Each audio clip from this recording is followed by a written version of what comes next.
Match white wash होने पे Indian अवाम और इंडियन मीडिया का इतना गुस्सा विराट कोहली पे। अगर मैच इंडिया हार जाता तो वो क्या हाल करते विराट कोहली का।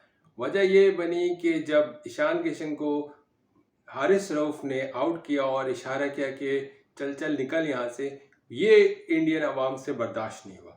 ये उस क्रूशियल मोमेंट पे हारिस रऊफ ने उनको आउट किया था जब इंडिया एक बहुत मुस्तहकम पोजीशन पे आ चुका था और ईशान किशन अपनी सेंचुरी के करीब थे। और ईशान किशन जब आउट हुए और हारिस रऊफ ने जो रिएक्ट किया, जो एक फास्ट बॉलर का रिएक्शन बनता है, इसमें इतना भड़कने की, गुस्सा होने की कोई बात नहीं है इंडियन अवाम की तरफ से कि अगर हारिस रऊफ ने ये इशारा किया कि चल चल निकल यहाँ से, तो वो चीज़ इतनी सीरियस लेनी चाहिए। वो फास्ट बॉलिंग है, फास्ट बॉलिंग में फास्ट बॉलर्स का ऐसा रिएक्शन होता है। और इंडियन अवाम जो विराट कोहली पे गुस्सा निकाल रही है, वो इसलिए निकाल रही है कि पिछले कल के दिन जब प्रैक्टिस सेशन हुआ तो हारिस रऊफ और विराट कोहली के एक बेहतरीन के जैसे वाली एक वीडियो आई जिसमें हारिस रऊफ और विराट कोहली एक दूसरे को गले लगा रहे हैं। हालांकि ये वर्ल्ड कप में जिस तरह विराट कोहली ने पिटाई की थी हारिस रऊफ ने, ये उसके बाद इन दोनों की मुलाकात थी। ये उसके बाद की मुलाकात थी ऑफिशियल मैच से एक दिन पहले। उस चीज़ पे इंडियन अवाम और इंडियन मीडिया इतने गुस्से में है कि हारिस रऊफ को क्यों गले लगाया विराट कोहली ने। ये बात किसी की भी समझ में नहीं आई और समझ पूरी दुनिया की नज़र इस मैच पे थी। पूरी दुनिया, चाहे वो क्रिकेट के फैंस हों या ना हों, सबको ये पता था और सबका दिल इसी में लगा हुआ था। वीकेंड था कि कौन जीतेगा, सब मैच देखने में बेताब थे। लेकिन मैच बारिश बार बार डिस्टर्बेंस क्रिएट की जा रही थी और फिर एंड में बारिश तो हुई नहीं, पाकिस्तान की तो बारी ही नहीं आई। अब पाकिस्तानियों का कहना है, जैसे हम पाकिस्तानी को पूरा बिलीव था कि हमारी बैटिंग इतनी स्ट्रांग है कि ये 267 हमारे लिए कोई भी चीज़ नहीं थी, क्योंकि ये T20 नहीं था, ये 50 ओवर्स का मैच है। पाकिस्तान ईजिली, माना कि फास्ट बॉलिंग पिच थी ये, लेकिन आराम से पाकिस्तान ये स्कोर कर जाता। ना करके भी पाकिस्तानी 45 ओवर में स्कोर कर देना था। लेकिन इंडियन अवाम का कितनी उम्मीद है और वो कहते हैं, समझते हैं कि वो ये मैच जीत चुके थे या जीत जाते अगर बारिश ये मैच खराब नहीं करती। हर की अपनी अपनी राय है, हर का अपना अपना राय का एहतराम मैं करता हूँ। जिसकी जो राय है, जो मैच डे होता है, वो जो रिजल्ट जब आता है उस पर बात की जाती है। आज मैच नहीं हुआ पूरा तो बात ये नहीं की जा सकती कि कौन जीत रहा था कौन हार रहा था। लेकिन बात यह है कि अगर पूरी मैच की बात की जाए तो पूरे मैच में छाए रहे पाकिस्तानी फास्ट बॉलर्स, जिसका डर इंडियन अवाम, इंडियन मीडिया, इंडियन प्लेयर्स के दिमाग में तारी था। शाहिन शाह अफरीदी, हारिस रऊफ को लेके और नसीम शाह को लेके इंडियन बॉलर्स बुरी तरीके से परेशान थे और डरावना ख्वाब बन के आए हुए थे।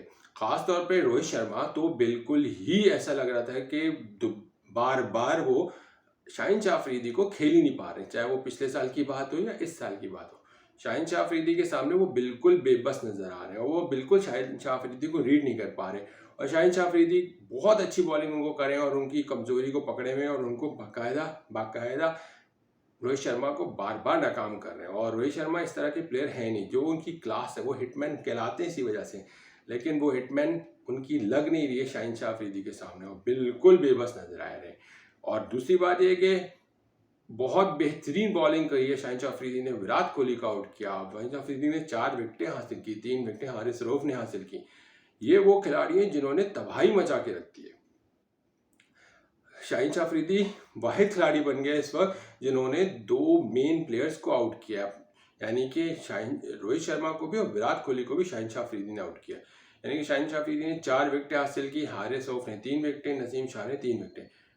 बॉलिंग की बात की जाए, बॉलर्स फास्ट बॉलिंग ने तो पाकिस्तान को बहुत सपोर्ट किया और यहाँ तक इंडिया को रिस्ट्रिक्ट किया। हालांकि इंडिया जिस पोजीशन पे था, बेशक जो बोले कि ये पिच 250 वाली थी या जो थी, नहीं, ये पिच 300-310 वाली पिच थी और पाकिस्तानी बॉलर्स ने इनको रोक के रखा।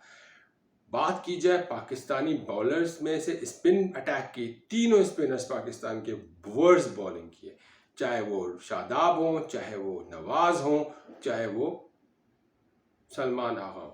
शादाब ने तो इतनी वर्स्ट बॉलिंग की है, इतनी लूज बॉलिंग दी है। ईशान किशन को तो हर तरफ चौके छक्के, फुल टॉस पे फुल टॉस ईशान किशन को दिया जाना। अब ईशान नवाज ने शुरू के पहले 2-3 ओवर बहुत अच्छे किए, लेकिन जाहिर है जब दूसरे एंड से एक बैट्समैन सेट होता चला जा रहा है, दूसरे एंड से हर ओवर में 10 रन, 8 रन, 15 रन बन रहे हैं, तो फिर वो सेट हो गए। उन्होंने अगले एंड से नवाज पे अटैक किया, तो वहाँ नवाज प्रेशर में आ गए। तो शादाब ने आज बहुत बहुत बुरी बॉलिंग की है, इतनी बुरी बॉलिंग की है कि मेरा दिल चाह रहा था कि मैं आपको क्या कहूँ कि ये लग ही नहीं रहा कि शादाब बॉलिंग करें। यार आप ईशान किशन को फुल टॉस पे फुल टॉस दे रहे हैं, वो फुल टॉस पे रख रख के आपको स्ट्रेट ड्राइव पे चौके छक्के दे रहा है। इसी तरह नवाज की पिटाई हुई, पांड्या और ईशान किशन की जितनी तारीफ की जाए कम है। इतने प्रेशर और इतने क्रूशियल मूवमेंट में ईशान किशन और हार्दिक पांड्या ने बैटिंग की है, वो बहुत क्लास की थी। बॉलिंग जहां पाकिस्तानी स्पिनर्स बेकार है, मेरे समझ में नहीं आया कि सलमान आगा क्या कर रहे हैं। ना सलमान आगा से बैटिंग हो रही है, ना सलमान आगा से बॉलिंग हो रही है। सलमान आगा को मैं वाइड भी और उन लोगों में शामिल था जो सपोर्ट कर रहा था, लेकिन सलमान आगा वो चीज़ नज़र ही नहीं आ रही सलमान आगा की, जो सलमान आगा के जो जिस चीज़ के लिए वो माने जाते। रही बात कैप्टेंसी की, बाबर आजम की कैप्टेंसी पे भी सवाल उठते हैं। जब आपने देखा कि 68 पे 4 खिलाड़ी आउट थे, तो आपको क्या ज़रूरत थी कि दोनों एंड से स्पिनर्स को लगाया जाए। आप स्पिनर्स का 2-2 का स्पेल करा सकते थे, या दूसरे एंड से फास्ट बॉलर्स के तीनों फास्ट बॉलर में को इस्तेमाल करते हुए उनके 2-2 ओवर के स्पेल कराते। इंडिया को आपने रिस्ट्रिक्ट करना था 40 ओवर्स के अंदर अंदर, आपको उनको 40 ओवर्स से ऊपर जाने नहीं देना था, 40 ओवर्स के अंदर उनको आउट कर देना था। आपने उनको पूरी स्पेस दी, फजूल बॉलिंग कराई गई शादाब की तरफ से। अगर आपको नजर आ रहा था बाबर आजम को कि शादाब वो फर्स्ट बॉलिंग करें, तो दूसरे एंड से आप फास्ट बॉलर्स लगाते, लेकिन नहीं किया उन्होंने।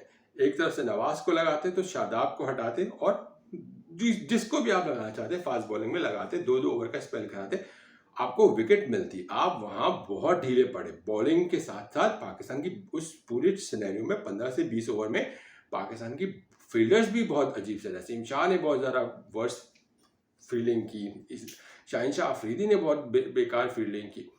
तो वहाँ पाकिस्तानी कैप्टेंसी बहुत नज़र आई कि वीक नज़र आई। दूसरा, जब सब आउट होने लगे एंड में, जब बॉलिंग का टाइम आया, तो बुमराह आपकी पिटाई कर रहे हैं, बुमराह 16 रन बना गए। बुमराह, अब आप सोचें 16 रन कितने इंपॉर्टेंट होते हैं ऐसे मैच में, और आपकी फील्डिंग सेट इतनी गलत रखी हुई थी बाबर आजम ने कि दोनों फ्रंट प्लेयर्स को आगे की तरफ रखा हुआ था ऑन और ऑफ साइड पे, और बुमराह आराम से उसको लपेट रहे थे। 16 रन, एक टेल एंडर का भी वर्स्ट बॉलर आपको शॉट्स लगा रहा है, मेरी समझ से बाहर है। तो जहां पाकिस्तान के 3 फास्ट बॉलर्स ने बेहतरीन बॉलिंग की, वहां पाकिस्तान के तीनों स्पिनर्स ने घटिया तरीन बॉलिंग की। शादाब ने 9 ओवर में 57 रन दिए, बहुत स्कोर करवा दिया। शुरू में हारिस रऊफ ने भी थोड़ी बॉलिंग में रन दिए, लेकिन उन्होंने विकेट हासिल की। सलमान आगा भी एक्सपेंसिव रहे, नवाज भी एक्सपेंसिव रहे, और शादाब तो बहुत एक्सपेंसिव रहे। ये 3 बॉलर्स वो जिम्मेदार हैं जिन्होंने ईशान किशन और हार्दिक पांड्या को इस स्कोर तक पहुंचा दिया। हार्दिक पांड्या अपनी सेंचुरी नहीं कर सके कैरियर की पहली वनडे में, लेकिन यहाँ वो मानते हैं कि बहुत अच्छी इनिंग खेली, बहुत प्रेशर इनिंग खेली, और सारा प्रेशर उन्होंने पाकिस्तान की तरफ फेंका जब इन्होंने देखा कि स्पिनर्स लग गए।